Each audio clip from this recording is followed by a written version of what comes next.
Okey oldu. Ee, Ne zaman uygun görsəz başlaya bilərik. Başlaya bilərik. Uyğundur. Okey. Çox da yaxşı. Məndə 3 dənə monitor var. Salamlar, əziz həmvətənlər. İngiltərədən.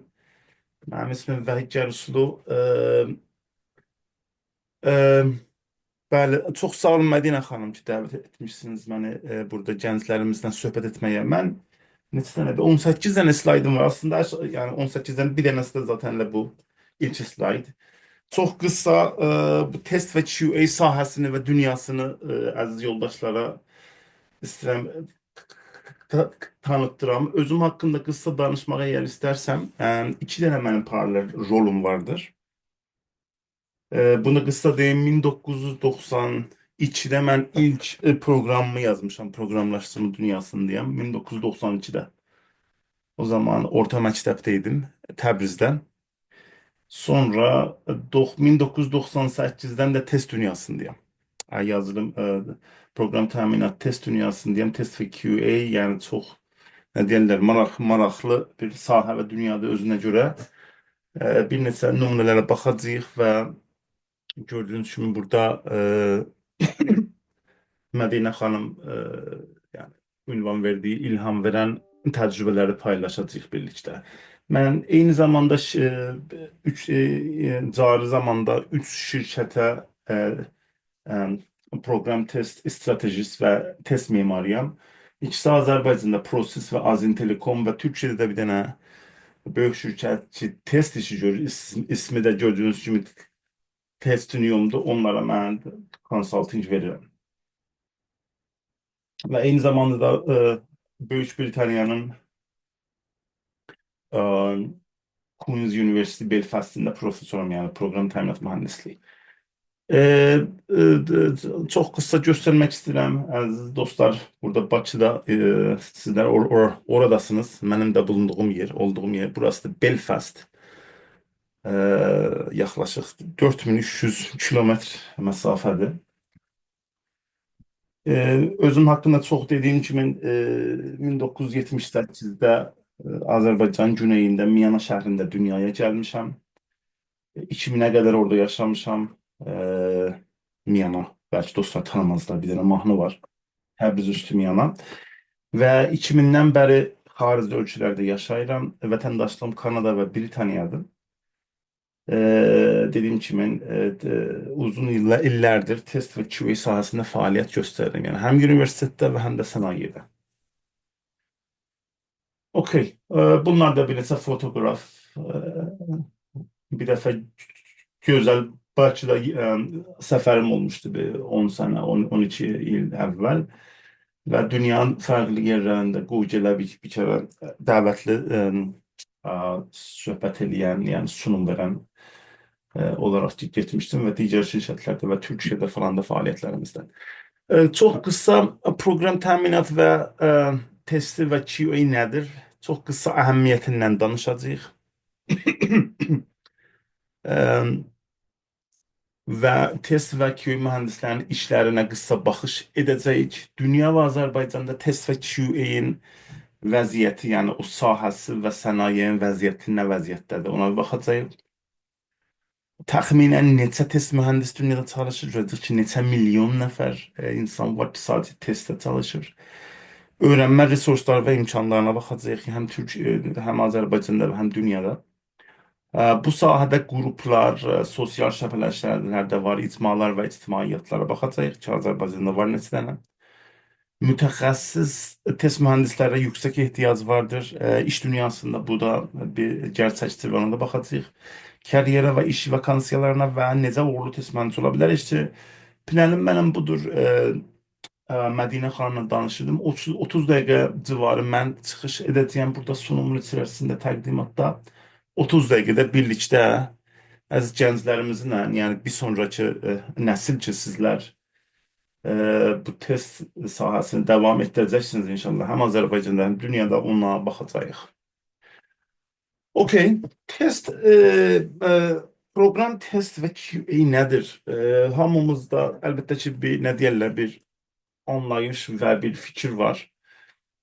Ee, Yani bu program təminat sistemləri gündəlik həyatımızın, yəni həm əyləncə, həm iş ayrılmaz hissəsi olublar. Zaten indi biz Zoom ilə danışırıq. WhatsApp'dır, bu online bankingidir, bu zaten indi biz burada danışırıq. Word'dur, fərqli telefon tətbiqləridir, e-maildir. Bilirsiniz, e-maildən qabaq, yəni indi də olur da kağız məktublar yazardım. Mən xatırlayıram tam. İllər öncə, 30-40 yıl öncə beləsinə idi. Yani insan dostuna, akrabasına da bir şey yazmağa məhkum yazırdı. Google xəritə sonra özü sürən maşınlar, self-driving cars, uçaklar və metro və hər şey yəni. Burada YouTube'dan mahnılarımızdan var. Bilirsiniz ki illər öncə YouTube falan yoxdu. Böyle VHS dediğimiz onların üstüne film. Okey. İndi məsələ nədir? Bu programların hər birisində xəta olsa nəticə nə olur? Burada mən WhatsApp'ı koymuşam. Bilirsiniz da burada İngilis dilində xətalara bug deyirlər. Bug aslında burada gerçək bu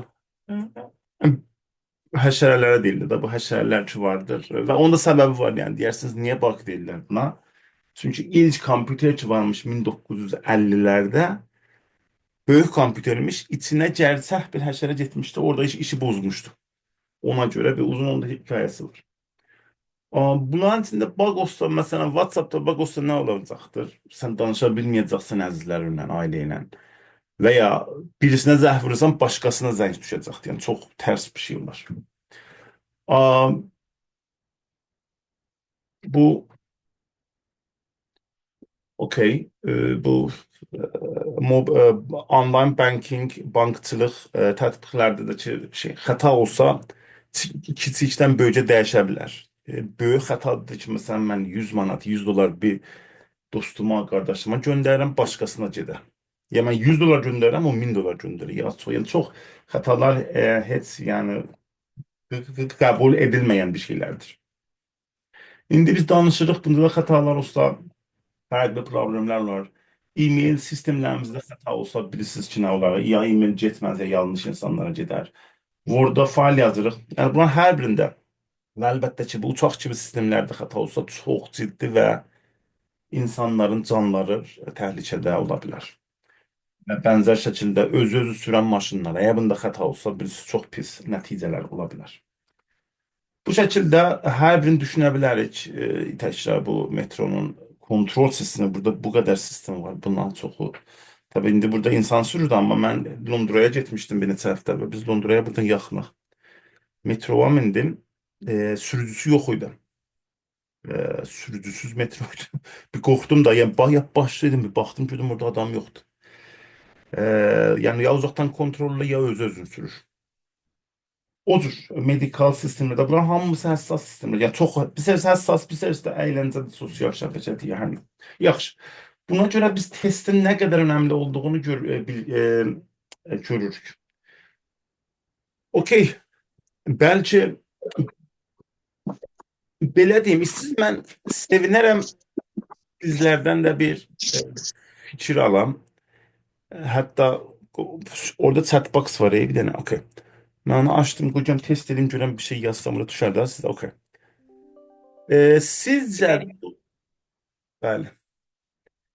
Sizce dostlar, okey. İsterseniz sizden soruşsam, test nedir? Sizce nedir? Bunu bir herkes öz fikrine bir şey yazabilir orada chat penceresinde. Sizce test nedir? İsterseniz fikrinizi yazın. Yani kısa olarak. Burada numune olarak da yine tekrar bir WhatsApp'tan bir screenshot ile internetten taptım. Özüm için de bakmadım da. Her yoxlama, hər hansısa bir şey yoxlama. Okey. Burada dostlar proqram təminatı deyirik yaxşı. Yəni məsələn maşını test eləmirik ya məsələn başqa sistemin düzgün işləməsini yoxlamaq üçün aparılan yoxlama. Bir məhsulun və ya xidmətin tələblərə düzgün işlən yoxlanması. Çox gözəl. Bunların hamısı düzgün və yaxşı fikirlərdir. Gördüyünüz kimi siz şurada yazırsınız. Keyfiyyətinə nəzarət, okey. Real worldda yaxın mühitdə yoxlamaq, product production, okey. Bunlar hamısı yaxşıdır. Çox sağ olun. Nə deyirlər? Sevindim ki, çox dostlar 7-8-ə 10 nəfər cavabladı. Yaxşı. Düzdür. Daha sistematik, yəni indi bizim sahəmizdə kitablarda, indi veb saytlarda ya digər qaynaqlarda, mənbələrdə ki də bu tərif olur. Verilən bir proqram təminatının test fəaliyyəti əgər xətaları varsa sistemin, biraz mən bunu dünən dəyişdim də elə bir dəyişdim biraz ya da yaxşılaşmasına yenə elə bir daha şey confusing biraz elədim. Sözün qıssası, əgər sistemdə xəta varsa, test fəaliyyəti o xətaları artıra aşkar etməsi lazım. Əgər də sistemdə xəta yoxsa, biz keyfiyyəti qiymətləndiririk. Yəni biz əmin olacağıq ki, ən azı test edici xətalar yoxdur. Və dediyiniz kimi söz tamamən düzdür. Okay. İndi önemli sual. Test ile bütün hataları tapabilirik sizce. Bilirsiniz, indi bu testin nəminəsində aslında təkrar çox, baxın 1975'də ilk test kitabı yazılıbdır. Məndə var idi hətta bir zaman, zannederim aşağı katdadır. 1975 yayını Amerika'da. Art and Science of Software Testing. Test ile biz bütün hataları təəssüflə ki tapa bilmərik. Xeyr, hər tərəfli test mümkün değildir. Testleme hər tərəfli ola bilməz. Okay. Heç bir xəta ideal nəticəndədir. Heç bir ideal. Okay. Çox gözəl. O zaman baxın beləsinə də test xətaların olduqlarını göstərir. Xətaların olmadıqlarını göstərmez. Aslında beləsinə bir söz var. Çox, yəni mən ingiliscədən tərcümə edim. Testing shows the presence of bugs, not their absence. Bunu internetdə yazsanız çıxar. Testin nəticəsi, biz test edirik sistemlərdə, ya indi mən təkrar burada 2 dənə bug screenshot şəkli yerləşdirdim. Biz test edəcəyik ya bir və ya çox xəta tapacağıq bir sistemdə, ya ki deyə biləcəyik ki, icra etdiyimiz test hallar, test hal dediğimiz test case, test durum deyirlər Türkçə dilində. Məsələn, sən deyirsən ki, mən WhatsApp-ı açıram, indi məsələn, burada dostlarımın siyahısı, mən WhatsApp-ı başdan, elə bir başdan da sıfırdan açsam, bunun ana ekranında dostlarımın indi əqrabalarda, kimlərin ki, telefonu mənim sistemdə qeydiyyatda vardır, onların siyahısını görə bilməm lazım və onların fotoğraflarını əlbəttə. Sən əgər 50 dənə dostun var, dost və əqraba, ailə vardır, 50'sində də görməlisən. Əgər bu birini göstərmədi, ya fotoğraflarını, ya ismini doğru göstərmədi, xəta olacaq, xəta deyəcək. Ulan hamısı, bu bir dənə yoxlama. Yəni, indi biz yoxlama deyirik də, bu bir dənə test hal. Test hal, yəni ekranı aç, gör bu siyahılar hamısı var deyə yoxdur. Bu bir test hal. Sonra məsələn, bu Alison, bu bir dosta klikləyib, onun məsələn, onunla geçmişdə, ya geçmiş günlərdə mesajlaşmış, eğer silmemiş olsaq, onların mən siyahısını görə bilməm lazım. Bu da bir dənə şey, test hal. Burada bir dənə mesaj göndərim, görüm gedir ya getmir, o da bir dənə test hal. Buranın hamısı test hal. İndi biz test halları çıxartmamız lazım. İndi 50 dənə, 100 dənə, 200 dənə nə qədər ki lazımsa bunun da yolu var. Və pozitiv testing, negativ testing, o da yaxşıdır. Züleyxa xanım yazır burada. Diyebiliriz ki icra ettiğimiz test hallar hiçbir hata tapmadılar ve sistemin tamamen hata ve quality control bir tane böyle yeşil şey koyabildik ama sistemin tamamen hatasız olduğunu diyebilmeyeceğiz təəssüflə. Ama zaten ne kadar biz o zaman ne oldu netice? Testi biz ne kadar ətraflı, daha düzgün, daha səmərəli, daha effektiv eləsək, işimiz, yani bir yaxşı test mühendisi bu beləsin olması lazım. En az testlə en çok xətanı tapması lazım ya en çok xətanı olub olmadığını kontrol edə bilməsi lazım. Yaxşı, əhəmiyyət. Niyə? Gördüyümüz kimi bu iş çox test işi və fəaliyyəti çox lazım və zəruridir. Dünyada ihsas edilen hər bir məhsul test edilməsi lazım. Dediyim kimi maşın, amma proqram təminatı gəlsə, hər proqram təminatçı var, gərək test olur və olubdur və olur. Eğer bir məhsul düzgün test olmazsa müşteriye teslim edilen sistem xətalı olabilir və bildiyiniz kimi, yəni məsələn maşın ya digər sistemlərdə Negatif, yani burada hatta təhlükəli nəticələr də verə bilir və müştərilərin də məmnuniyyətsizliklərinə şey olur və o şirkət ki bu proqramı inkişaf edən şirkətə böyük maddi, reputasiya və prestij zərəri olur. İndi məsələn deyək sistem cavabsız proqram təminat bu hep sürekli problem yaradır yaxşı. Bu indi o şirkətə bayağı negativ bir prestij deyəcəksən. Bunlar niyə düzgün yazmırlar bunu? Və o bazarı yəni market və o biznesini də əldən verə bilər çox olsun. Müştəriyə və bazara buraxmadan əvvəl before release deyirlər, əhatəli test etmək lazım. Bir dənə University of Cambridge ki, burada bizə yaxın bir dənə universitetdir İngiltərədə.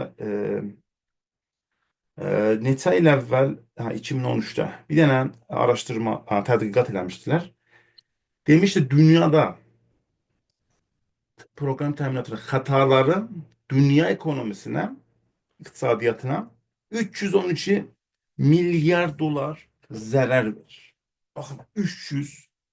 Bu üzə 2013'tü yani 12 yılından qabaq. İndi rahatına 2 qat, 3 qat olub. Mən baxırdım məsələn vətənimizin 2023 GDP'sinə yaxın 79 milyar dolardı Azərbaycan. İndi bəlkə olur bilmirəm 100 milyar falan. Amma bu sadece yani bir dənə ülkenin 3 katı dünyaya. Yani bunun ne kadar ciddi olduğunu bir dənə 4-5 ay əvvəl bu Allah korusun uçaq düşmədi də amma bu airportlarda tamam bütün ekranlar, sistemler birləşdirilən mavi oldu. Burada bayağı ama çok büyük zarar oldu. Okay. Gedək, bu test işində biz nə iş görürük? Dostlar, test, okay. Bu qısa baxışı göstərməm üçün tamam Azərbaycanda bir neçə mən 2022'den beri test Proses şirkətində oradan göstərəcəyim nə tər sistemlər biz yazırıq və onları test edirik. Burada mən test komanda lideriyəm. 4 tane test mühendisi liderliği edirəm uzaqdan yarı zamanında. Amma çox da effektiv olur. Uzaq olsa da e, proses və işi biz düzgün plan edib və icra etsək, uzaqdan da olsa çox effektiv çalışa bilərsiniz. Yəni mən bilirəm Azərbaycanda bir çox ya developer ya tester xarici ölkələrdən işləyir. Mən də burada xaricdəyəm, mən də buradan Azərbaycan işləyirəm. Yəni bu okey. Biz hər iki gündən bir video görüşlərimiz var. Bu görüşlərin birisidir ki, burada dostlarla danışırıq gördüğünüz kimi. Bu şirkət nə təhər, yəni burada gizlilik bir şey yoxdur. Prosesin web saytına baxarız. Proses.az-dir. Elektron sənəd dövriyyə sistemi, insan sözü sonuçları idarə edilməsi, maliyyə və mühasibatçılıq, FMS, HRM, DMS, TMS-də müraciətlərin avtomatlaşdırılmış idarə edilməsi. Müştərilər kimdir? Çox müştərilərimiz var. Yəni nazirliklərin bir çoxu, burada siyahlarını görə bilərsiniz. Bu da nazirlikdir və gördüğünüz kimi su təsərrüfatı falan, bir də ki milli məclis və digər müştərilər. Burada sistemdən biri ki bu günlər, yəni bu aylar, bu cari zamanda test altındadır. Yəni yeni versiyonunu biz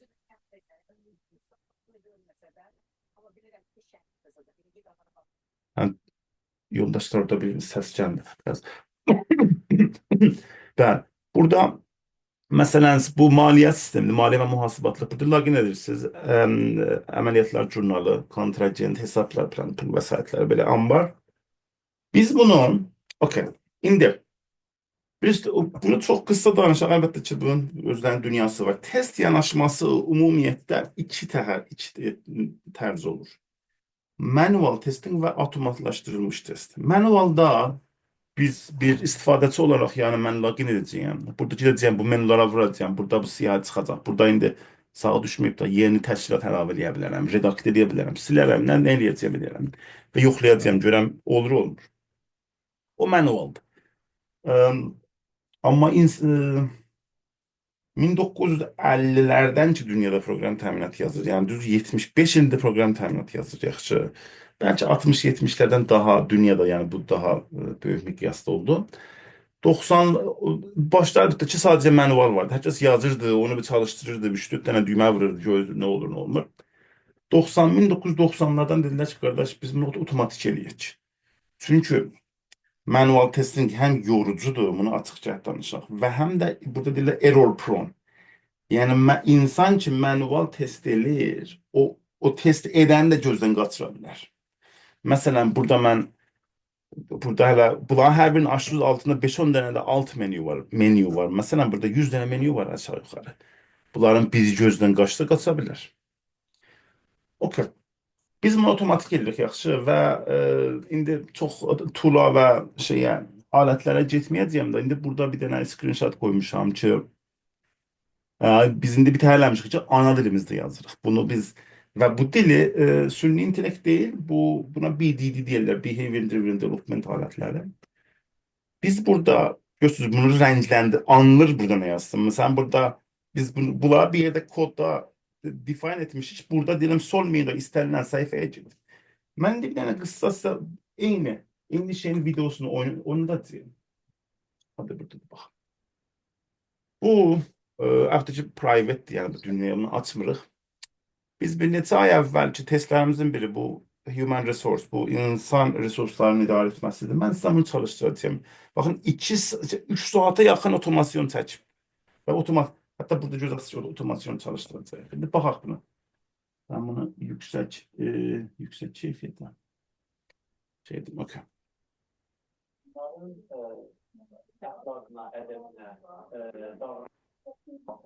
Burada bir settinglerden bakıyor bizim dostumuz. Bir yoldaşların biri test ediyor. Okey. Bakın. Burada sistem bütün testler görürsünüz. Burada otomatik run senaryo ve run aspect çıxır. Burada bu tool'un adı gauge diye bir şeydir. Görebilirsiniz gauge. Şimdi bakın insan dokunmadan yani bu klavyatüre mouse'a Uğurlu daxil hatta görürsünüz səsi də var. Bunu bilirəm ki MP3 faylları oynadır. Yəni səs də eşitsin. Baxın burada görə bilirsiniz. MP3 oynama başlayır. Bunu mən bir digər o Türkiyə şirkətinə də eləmişdim. Burada da biraz baxaq bir neçə dəqiqə. Login elədi. Sol menüdən bu testdə test edilən səhifəyə gedirəm.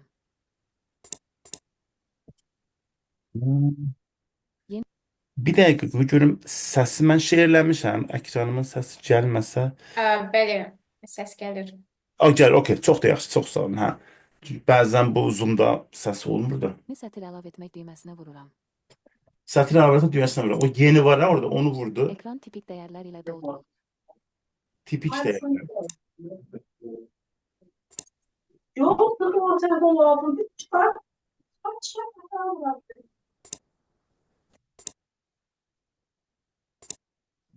O nasıl yaptın? Orada mən mute-alı vurdum da mikrofonları Əlavə açıq. et düyməsinə vururam. Gördüğünüz kimi orada əlavə etdim. Sonra əlavə Yeni əlavə olan sənədi axtarmaq və tapmaq üçün sənəd nömrəsi sütununu azalan sıra ilə nizamlayıram. Obyektə sağ klikləyirəm. görürsünüz, onu sıraladı. Və yeni orada Yeni tapıldı. əlavə olan müvəqqəti sənədin məlumatı siyahıda tapıldı. Sistemdən çıxış edirəm. Gördünüz? Əlbəttə ki, burada neçə 100 dənə test var. Yaxşı, bu 3 saat davam edəcək və sonda bizə qəşəng nə deyirlər, hesabat verir. Bilirik hansı neçə dənə passwordun neçə dənə fail oldu. Otomasyondur. Tamamen sizə bir canlı demo gösterdim. Okey. Dünyada ve Azerbaycan'da bu şeyin vəziyyətinə bir baxaq.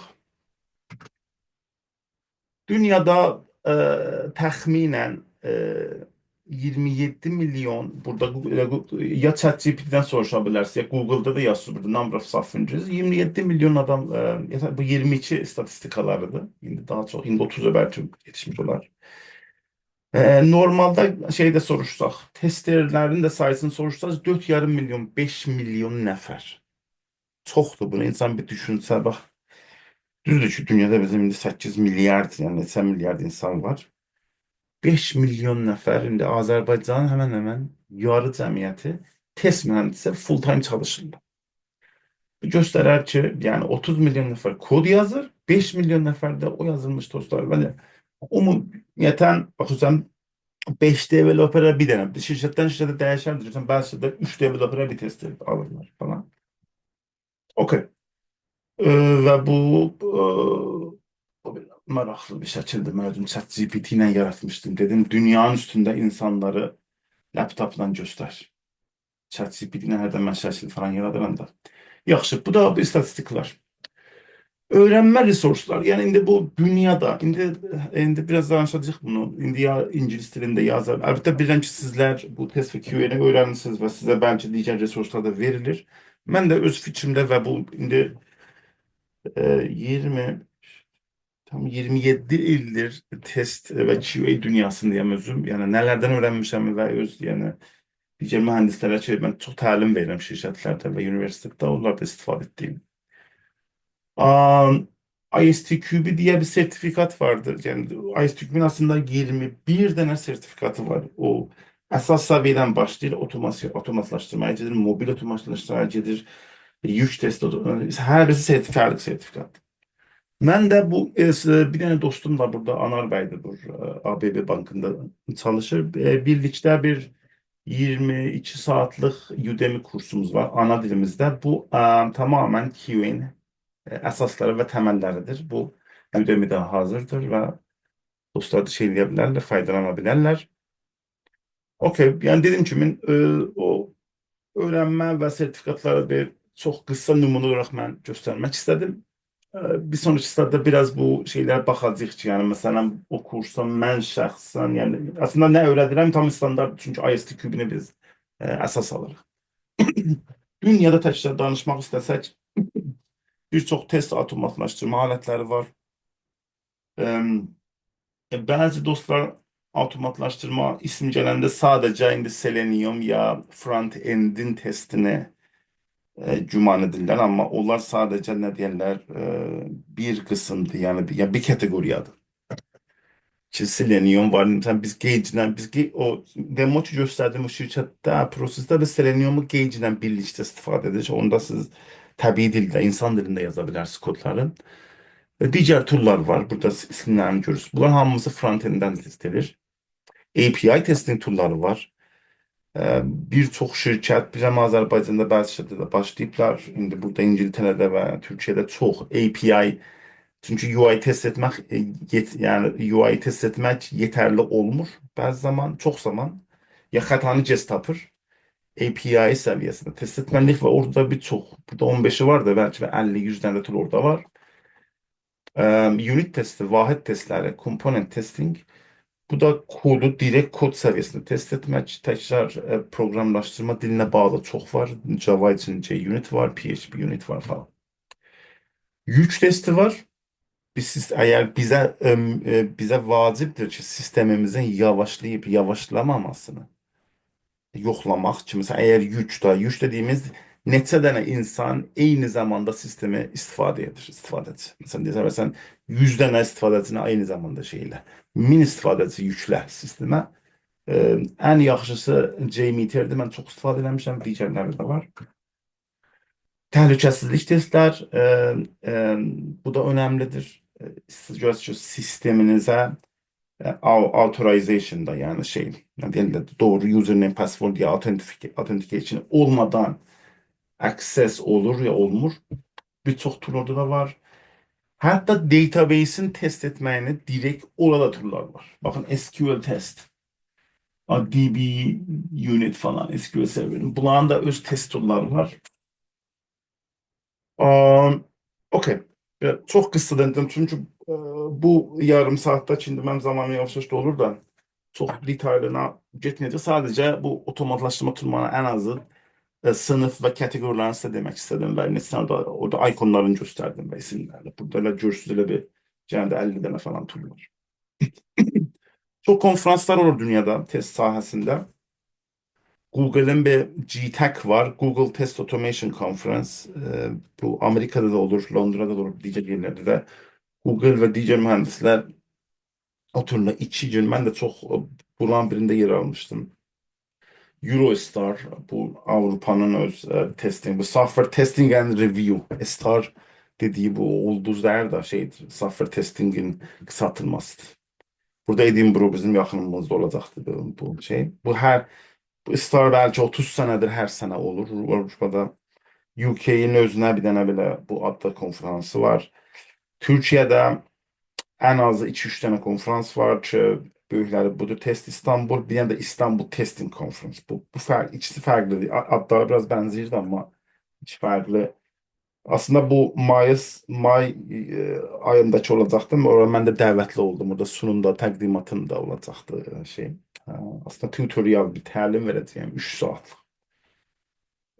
AI'ya süni intellekti test istifadə etməyə oraya gedəcəyəm inşallah bir iki ay. Okey. Vətənimiz Azərbaycanda testin və QA-in vəziyyəti nədir? Mən deyirəm 2 ildir ki, şirkətlərlə çalışıram uzaqdan bir çox fəaliyyətlər edirik. Azərbaycanda QA sahəsi sürətli şəkildə inkişaf edir. Şirkətlər test və QA-in daha çox əhəmiyyət verməyə davam edirlər. Və indi gəlin biraz elə sosial şəbəkələrdən danışaq. Cümləni oxuram da. Mən bir baxırdım, aslında bunların birinin çoxunda mən özüm üzvəm. Bu nədir Allah? Bu Telegramdır. Telegramda ən az 2 dənə qrup var.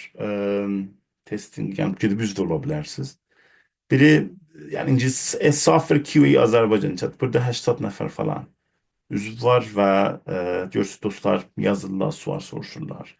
Bir dənə ISTQ binaları işlerinin ismi tamamen İngilizce'de ama Azerbaycanlılar var içerisinde. 120 falan. Orada ISTQ imtahanlarına hazırlaşma ve sertifikat meselesi danışılır. Bir dənə də mən və gördüyünüz kimi 2 dənə digər dostum, bu Anar bəydir, bu da bir Türkiye dostumuz da Alper bəy, bir Azərbaycan test günləri fikrini başlatdıq. Bu geçen aydan oldu. 9 ay, 10 ay önce idi. Logo falan dizayn ettik. Bizim de bir LinkedIn page'imiz var. 150 tane de burada uzun var. 151 tane falan.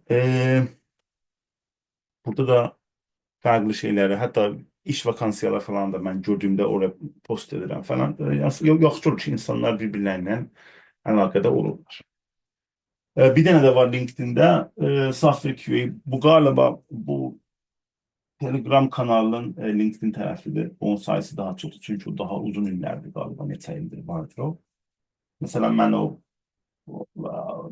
Udemy falan kurslarıma gəlib orada mesela şeyler post atırıq ya bu cür bir şəkildə. Yaxşı olur. Faydalar nədir? Bir-birimizdən öyrənirik. Bu sosial şəbəkələrdə iş fürsətləri və karyera vakansiyalar, şəbəkə qurmaq, networking yerində, yəni insanlar birbirine tanışmaq, konsalting fürsətləri və biznes inkişaf. Çok kısa bu Azerbaycan test günlerinden size söhbət etmək istiyorum. Bir tane slide koymuşam. YouTube kanalımız var, orada birçok videolarımız var. O şekilde yazabilirsiniz. LinkedIn'i de var orada gördüğünüz kimi.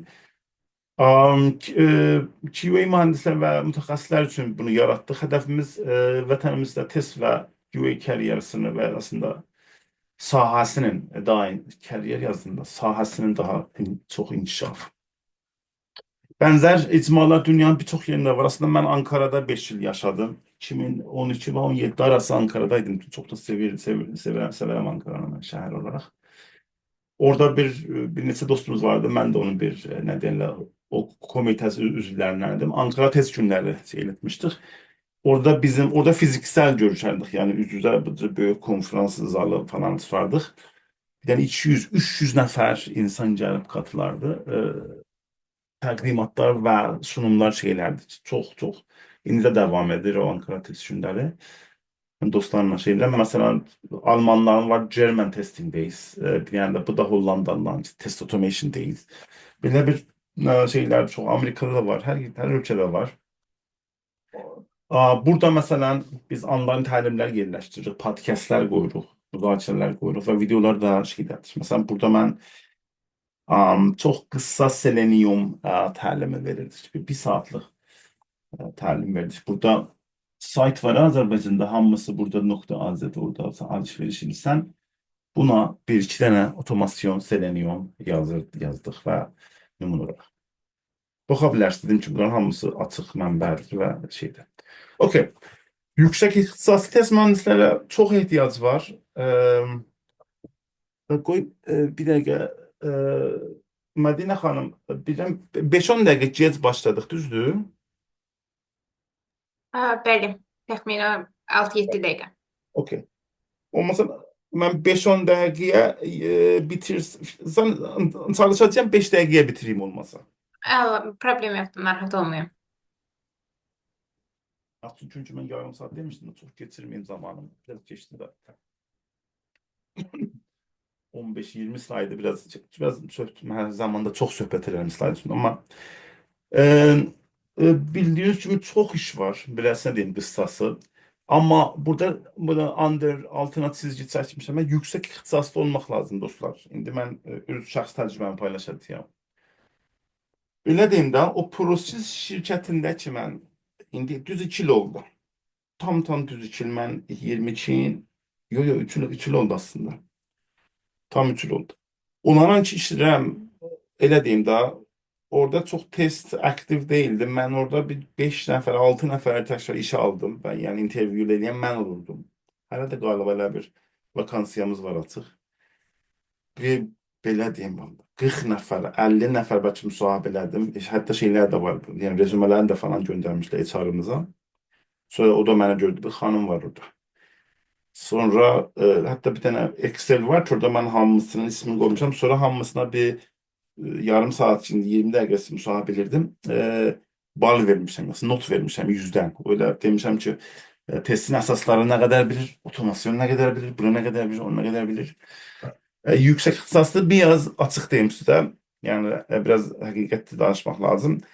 Çətindir. Yaxşı dostlar, yəni junior insan tapa bilirik də, amma orta səviyyə ya senior Azərbaycanda ən azı burada məsələn bəlkə rahat tapılır.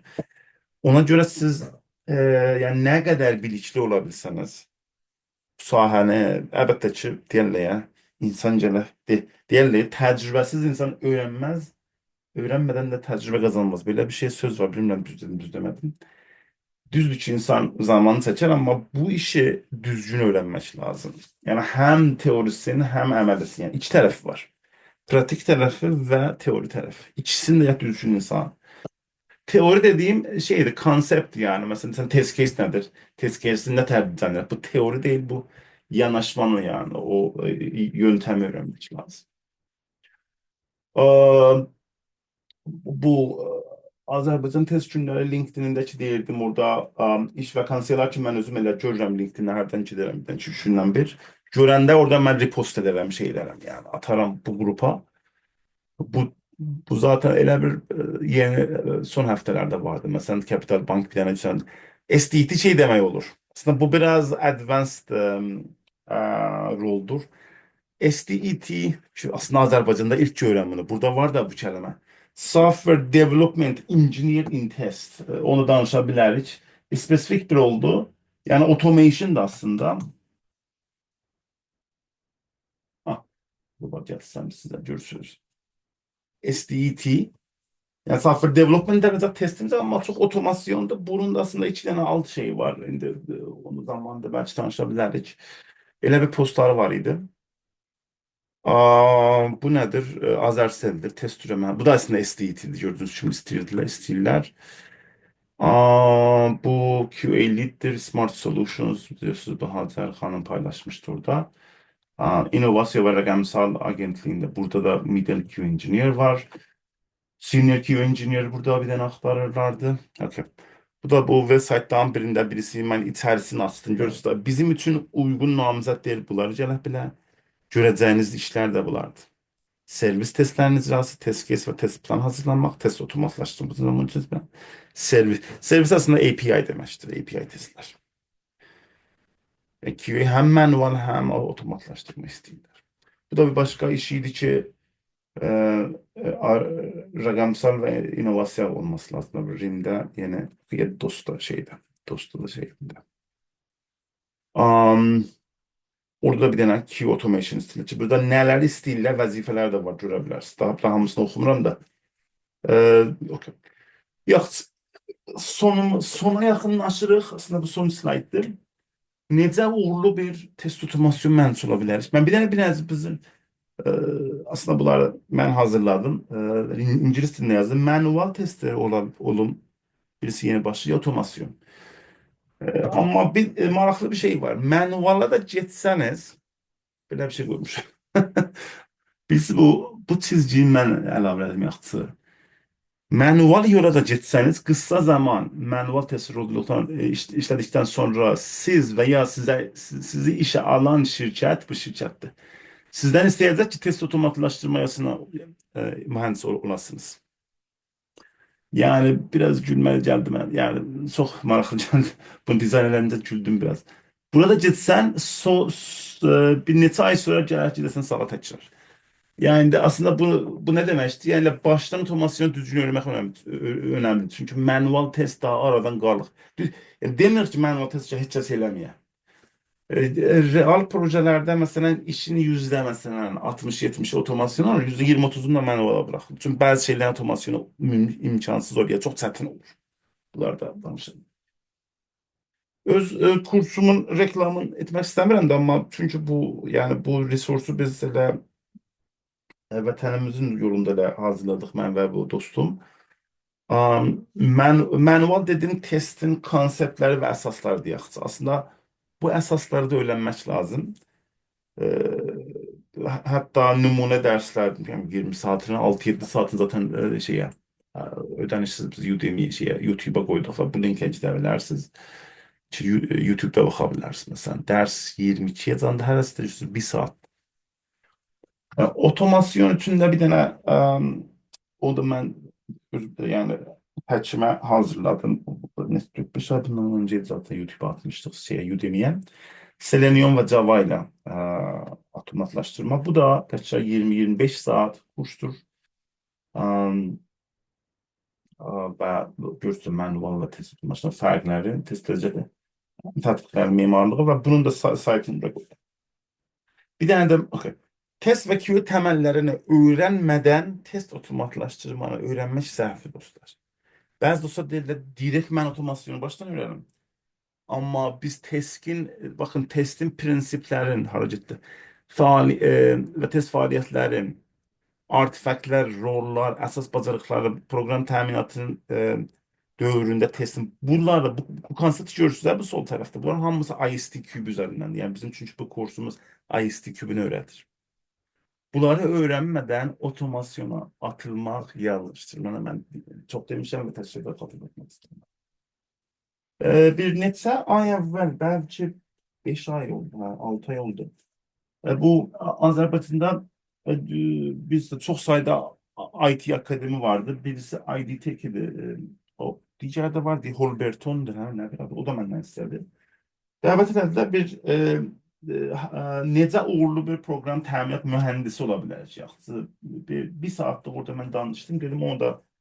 Çünkü burada zaten biz necə uğurlu test mühendisi olabiler için danışırıq, amma bir üstə biraz benzerliği var. Yani ben dedim onu da burada YouTube linkini koyayım ki dostlar baxa bilərlər ki bunu yazsanız gələr orada. Orada düzdür program təminatının hamısını danışır. Çünkü test de bir saha olarak program təminat mühendisliğinin altında gelir. Okey. Ben burada sona geldim. Biraz zaman şey oldu ama indi baxaq görək 41 nəfər vardır otaqda.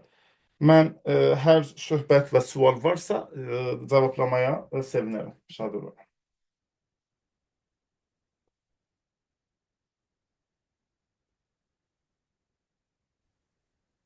Heç sual var mı?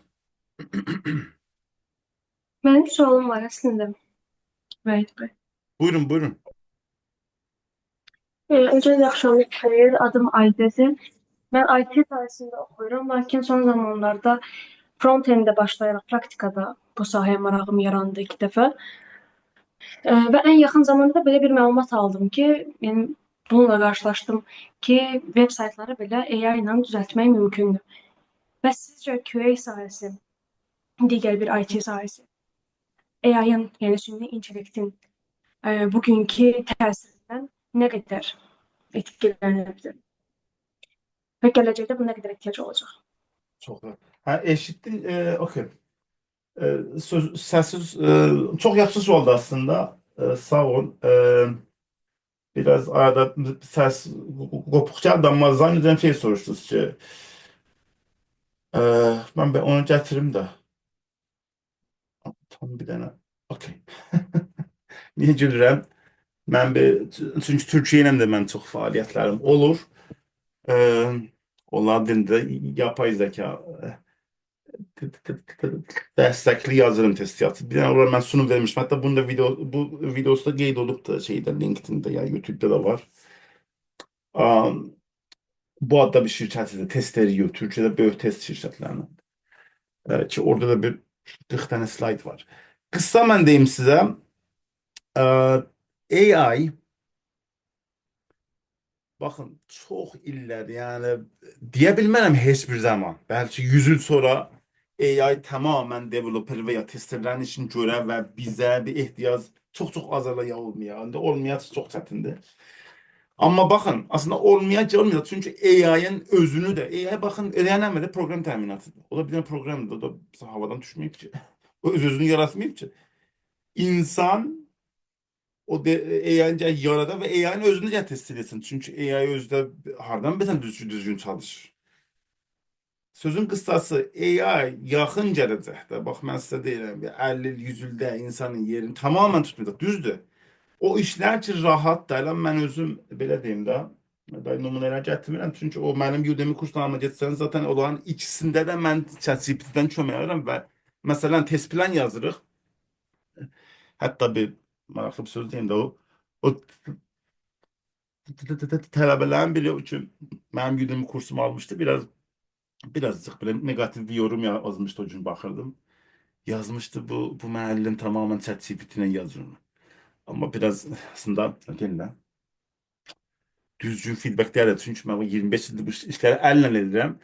Əlanda tembellik yok. Əlan işi daha səmərəli eləməyimiz üçün mən AI olmadan biz 25 ildir test edirdik, testlər yazırdıq, planada yazırdıq, test kodları yazırdıq. Amma indi mən istifadə baxın, AI-də düzgün istifadə edəsən və AI verdiyi outputları da gələk gözdən keçirər, review eləyəsən. Çünki heç garanti yox AI bizə doğru cavab verər. Ona göre kısa cevap. Bir tane de o dediler frontend AI gelip website yaradır falan. Düzdür. Bir Türkler deyirlər bir səviyyəyə qədər. AI belki deyərsən sənə mən özüm çox uzun illər website yazmışam. PHP, MySQL, JavaScript da çox yəni çox uzun il. O sənə bir nə deyirlər template dedik də bir dənə məsələn şablon verir ki məsələn saytı menüləri yaradır. Sonra sən də onu tune edəsən falan. İnsanın review'su və kontrolü və nəzarəti bu sistemlərə uzun iller. Yəni siz heç əndişə etməyin ki, ya bir zaman bu AI bizim işimizi alacaq. Yəni onu mən alsa gəlin mənlə o zaman danışın. Deyin ki, sən bunu o cür dedin. Yaxşı. Çox sağ olun. Ben chatdə də söhbət, suallar var. Mən onlar olmasa buradan gətiririm və şey edeyim. Okey. Sizin Udemy'de paylaştığınız kurs Azerbaycan pazar için hazırda vaziyette yeterli mi? Okey, indi RPA. Bu birinci sual ki yeterli değil. Elbette. Çünkü dedim ki ben içinde dostlar oran marketinin direkt işləyirəm də. Biz prosesdə mən də bucu deyim. O 5 tane mühendis ki məndən işləyir. Çox değerli insanlardılar. Ona da gələndə çox elə junior idi. Biri mesela biri bir il yanında bizden var. Biri 6 ayda gəlib falan. Onlara da mən də təlim verirəm. Yəni elə həman elə bucu deyim bax. Onların ICT-kübüsü yox idi. Elə mən o kurslar ki hazırladım elə onlara yolladım başta. Dedim arkadaşlar mesela bu çox yeni baxın özünüzü daha inkişaf ettirin. Və indi Azin Telekomla da eyni işi görürük. Yəni hətta Udemy kurslarımı orada da mühendisləri göndərmişik və onun görə o sualın cavabı yəqinən bəlidir. RPA. Robot Process Automation aslında çox detailinə girmədən UiPath. İndi bilmirəm dostlar baxın bir dənə tool var ki bu gündən hətta biz onu şirkətlərin birini istifadə edək. RPA bakın RPA o dillər no code ya low code yani çok kod yazmadan. Biz seçenekliyiz. Bir alternatif. O bizim yerimizin, bizim işimizi tutmaz %100. RPA ile bazı şeyleri test edebilirsen, bazı şeyleri rahat edebilmezsen, Selenium yazılsın tekrar. Və bəzi zaman RP yazdığında da gərək gedəsən arxa kodda bir şeylər dəyişəsən, yaxşı. Ona görə kod yazmaq ə, ə, biliyi ən azı orta səviyyəyə qədər gərək olay, otomasyon. Çünki otomasyon kod yazma şeyimiz olmasa yaxşı yaza bilməyəcək. Bunu mən sizə deyim. Oturulan bir şey yaxşıdır. Bu bir dənə elə RPA-lərin ən güclülerindən budur. Adı şeydir, UiPath. Hətta bundan Türkiyədə şöbələri var. Biz bu günlər şirkətdən birinə şey Azərbaycanda bundan lisens alırıq və orada istifadə edəcəyik. Okey. O sonra gedək. Yeni başlanğıc biri. Self-learning ederek real iş mühitine yakın bilişler kısmına sinirmen ne kadar mümkündür ve bu sahada IST gibi sertifikasına ne derecede vacibdir? Hamısı yaxşı sualdır. Xahiş edirəm. Self-learning üçün dediyim kimi yani tekrar mən öz kurslarıma şey eləməyim də baxın. Çünkü okey, bu ISTQB dost bakın bizim bu materyal dediğim bu kurikulumda ki mesela test ve QA əsasları yaxşı.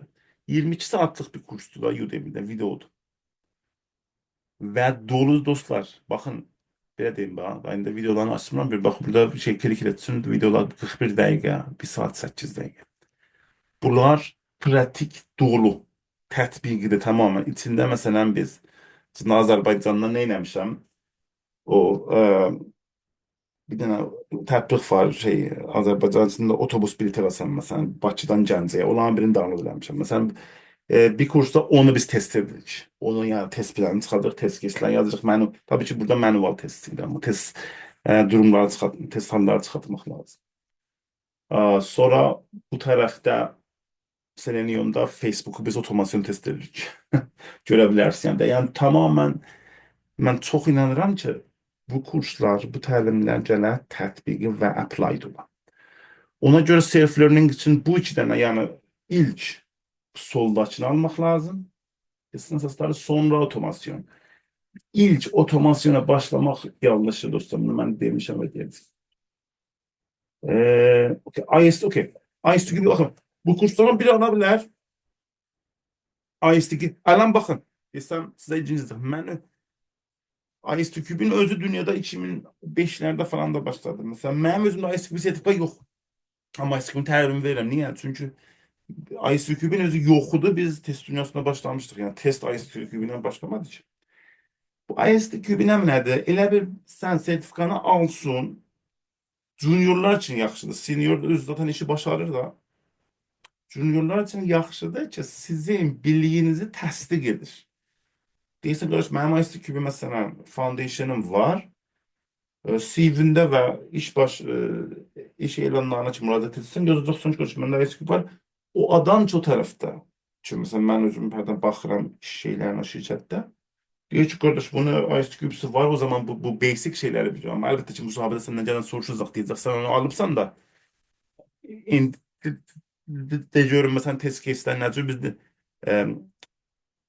yani dizayn edərək məsələn testləri. Black box, yani siyah kutu, ya qara kutu, ya ağ kutu test case dizayn fərqi nədir? Okay. Bir sonrasına gedək. Okay. Fonksiyonel və qeyri-fonksiyonel, baxın, manual otomatlaşdırmanın bir fərqini danışdıq. Cavab xeyirdir, ayrı anlayışdır. Bu testin nətər icra olmasına deyilir. Fonksiyonel sistemin düzgün tartışdığına, qeyri-fonksiyonel nə mənadır? Ya performansdır, yükdür, sistemin sürətidir və təhlükəsizlik. Bunlardır. Ona görə bu eyni şey deyirlər. Okay. Sonlar burada bitti. Dostlardan eğer tekrar yani bu chat box'taki sorular bitti. Eğer başka sualınız varsa buyurun.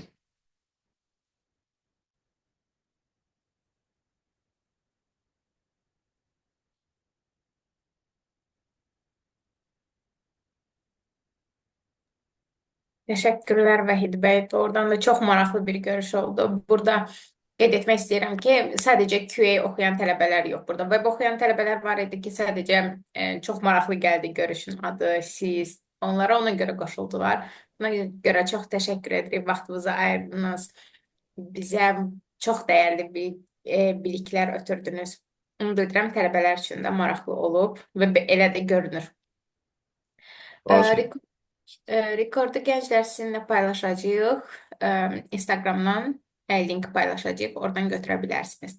Çox təşəkkürlər hər birinizə qoşulduğunuz üçün. Sizə də çox təşəkkür edirəm Vəhid bəy, bizim görüşümüzü qəbul etdiniz və aradakı bu qədər saat fərqinə baxmayaraq görüşümüzə qoşulduğunuz üçün. Baş edirəm. Burada hər saat 3:30-dur. 4 saat yaxlaşıq fərqimiz var. Evet. Uğurlar olsun bütün gənclərimizə, dediyim kimi, yəni bu sahə, çox qısa olaraq deyim, bu sahə yəni uzun illər ehtiyac hətta artır. Hətta AI gəldikcə AI'da digər test edək, AI'dan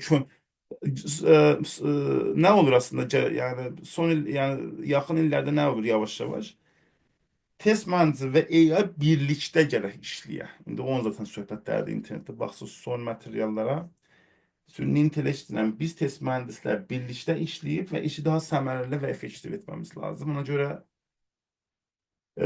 bu işdə inşallah uğurlu şəkildə bu şeyləri öyrənin və inşallah ki, gələcək tamamən parlaqdır. Hər kəsə uğurlar olsun. Təşəkkür edirik. Çox sağ olun. Sağ olun, sağ olun. Görüşürüz. Sağ olun.